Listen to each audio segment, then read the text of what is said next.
In this example, we'll show how easy it is to retrieve data from the Catalina Technology web services. We're going to add a few fields to our form. The first one will be for the order number that the user will fill in to search for. We'll call it TB order number. The second one will be used for the ship name retrieved from an order that comes back to a web service call called getOrder.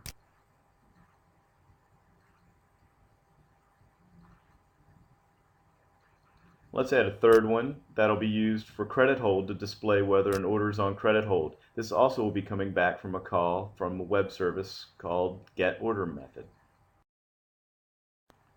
Now let's add a button to the screen so that when the user presses it, it'll go and search for an order. Let's name it bFind and set the text to find. We also want to see the line items that come back from the order, so let's put out a data grid view. And we'll name it DG order items. It's very easy to bind the output from a web service to your screen fields. This is done by going to Data Bindings on the properties of the field, selecting Advanced, and then choosing an object from the web service.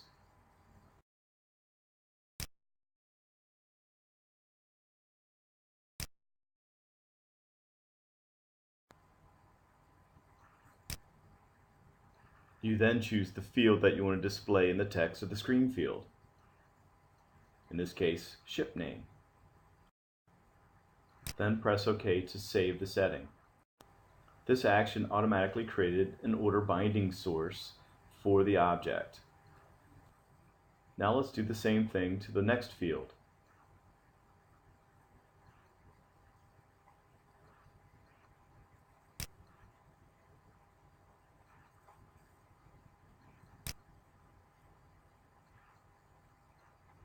Notice how the binding source is already there and you can go straight to it and use that without having to go and do anything more complicated. We'll go ahead and choose credit hold and then press OK to save. Now we want to go and create a binding to our order items. This is very simple. First you choose the order binding source, and you can see there's an order items object that's automatically created. Selecting this will automatically create an order items binding source. Now let's edit the columns. Let's remove columns that we don't want.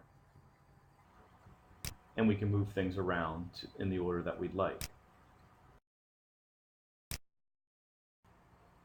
We press OK to save. And notice now the changes. Visual Studio is quite smart and automatically created an order items binding source. Let's get coding. Double-clicking on the Find button will take you to the click event of that Find button. We'll create an order object from our ordref reference and name it OOrder.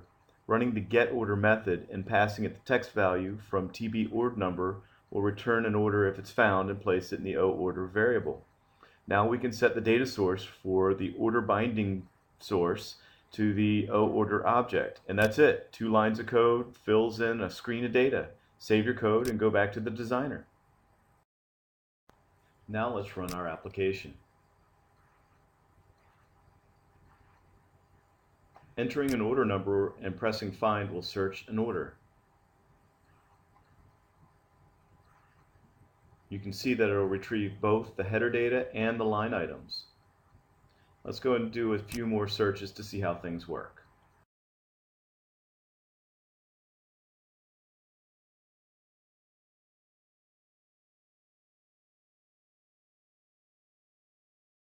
As you can see, it's very easy to retrieve data from Dynamics SL using the Catalina Technology web services. You can get more example and the code for this presentation from www.catalinatechnology.com.